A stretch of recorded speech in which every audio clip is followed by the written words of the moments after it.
These times of uncertainty, information is power, and coming together as one can certainly strengthen that power.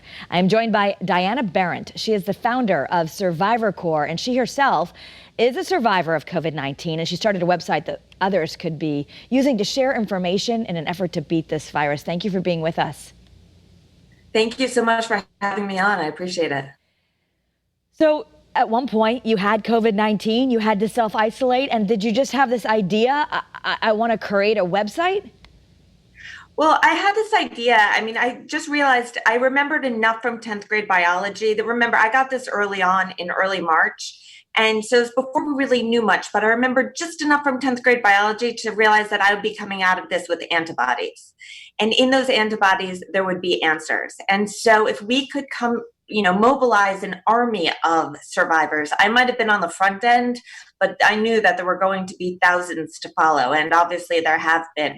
So I created a Facebook group that's open to everybody called Survivor Corps, and we have a website which is a one-stop shop. It's survivorcorps.com, and it gives resources to every survivor on how they can use those antibodies to give back to science, to medicine, to academia. We have literally put out a call to arms, literally arms, because inside the arm of every COVID-19 survivor are the antibodies that will lead us to a cure. And you really refer to the people who are joining your Facebook group and looking on the website, they're superheroes because they have the power to change history. 100%. Look, if you were unlucky enough to have gotten COVID, and it's fairly miserable, and I had a very average case. I did not have to be hospitalized or anything else. I had a very, very average case of COVID, but it's fairly miserable. And if you come out of that, that means that your body created those antibodies, and you now have superpowers in your blood that you can use to help save lives. Which is an extraordinary opportunity. And whether that means giving plasma for directed donations to patients, or donating plasma so that pharmaceutical companies can come up with the next best treatments that can get us through until we have a vaccine, even be part of that vaccine. There are studies that you can do from the comfort of your couch. There's one that I just signed up for to hook my Fitbit tracker up to a study. There are amazing ways that you can contribute. I want to make sure we share this with our viewers. If you've been diagnosed with COVID and you want to learn more about how you can help researchers and a way to shut down this disease, or come up with medications, or even just get information in this community to help support you as you're going through this, head to survivorcorps.com. That's Survivor Corps, CORPS.com, and check out the Survivor Corps Facebook page. As we said, there's a great supportive community there. And we want to thank you so much for your time and for your idea. I think people are going to be talking about you for some time to come. Well, I think that, it's really been one of those things of, if you build it, they will come, because we are a powerful movement. We are a powerful grassroots movement, and we are changing the arc of history with the antibodies in our blood. I do want to continue with you. I know we've got some viewers joining on Facebook. I was on Survivor Corps in the Facebook, and I just want to tell people right now, if they're watching on Facebook, they can just search Survivor Corps, and you ask to join, and then I guess people are asking questions like, my mom has COVID and her oxygen is this level. What should I do? Or it can also just be support when you're trying to make those decisions for a family member. Yeah, we're in this very unique situation where, look, we are very careful about people not giving actual medical advice, because these are not doctors. Do not rely on the internet for medical advice. But we're in a unique situation where other people who are suffering through COVID, and this is a group that's open to everybody, because if you have COVID now, you're going to be a survivor in a couple of weeks, and you're going to be out there donating also, and you're going to be a superhero. But if you are in the middle of it right now and you have questions, we are seeing information come through Survivor Corps that is weeks ahead of what's hitting the media and hitting the scientific and medical community. As just a very random example, I woke up a couple of weeks ago with a terrible sty in my eye, a real sort of infection in my eye. And that was 6 weeks after I had my first symptoms of COVID, and I was already fully recovered. And just in the last few days, people started posting, has anyone experienced this odd eye infection 6 to 7 weeks after the initial presentation of symptoms. And I was like, yes, me, I Yeah. had that. So, we saw COVID toes weeks before it hit the news. So we have created what's essentially the world's greatest data set on survivors. And we're using, we hope to be able to share that information with the medical and scientific community so they can figure out what the long-term effects are on our bodies, those of us who have gone through the virus.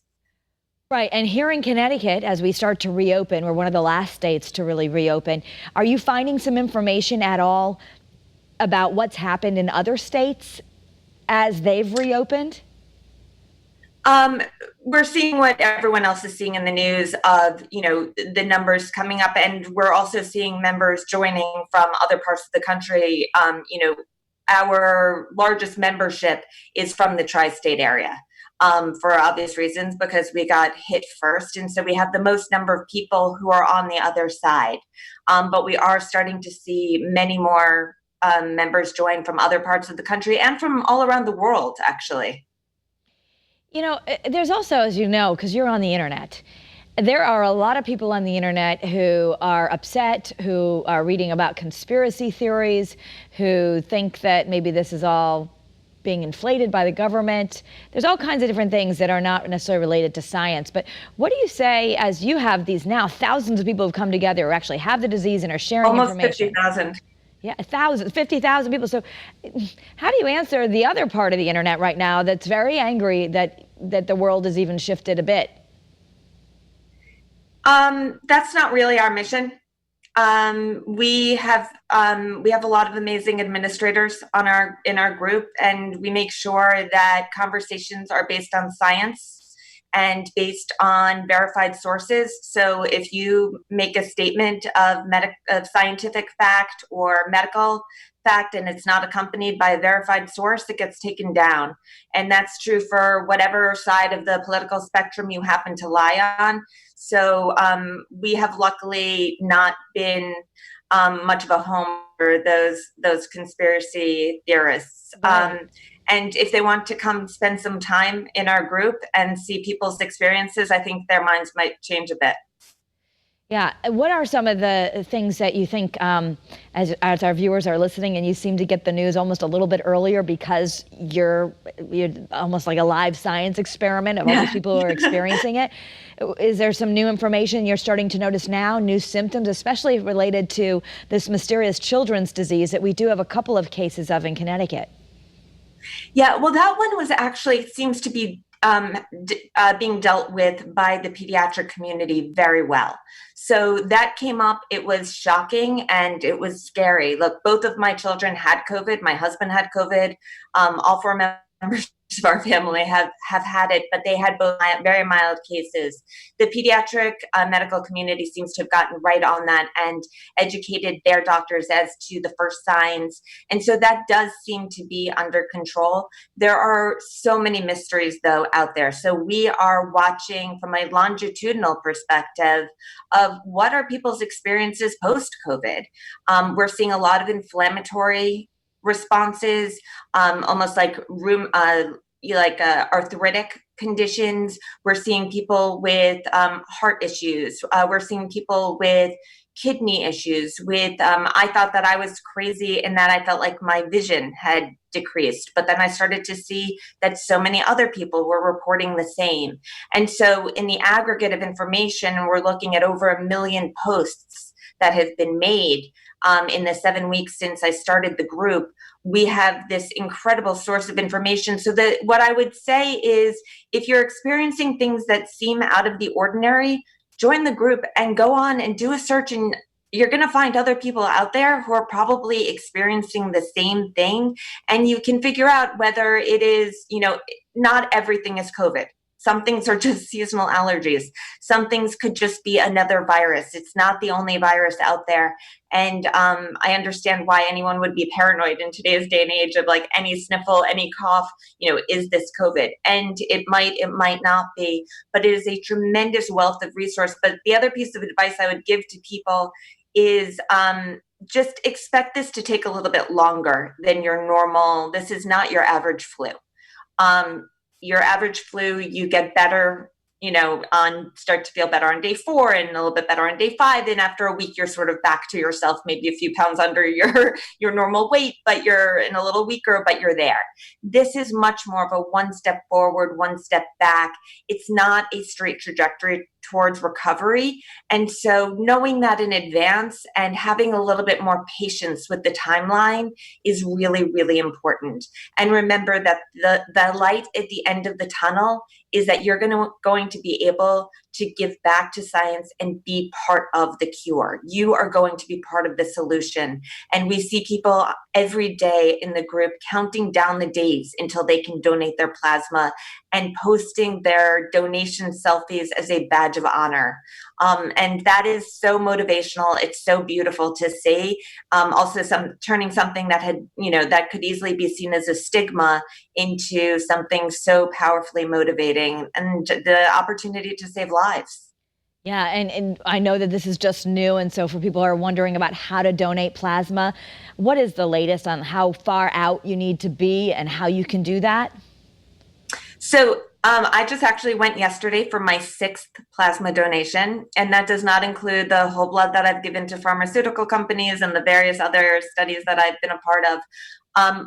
So the process is actually so simple. I did on Facebook Live yesterday. You can go watch a video and see the entire process from beginning to end. It is absolutely painless. It's much easier than giving blood. It took 29 minutes.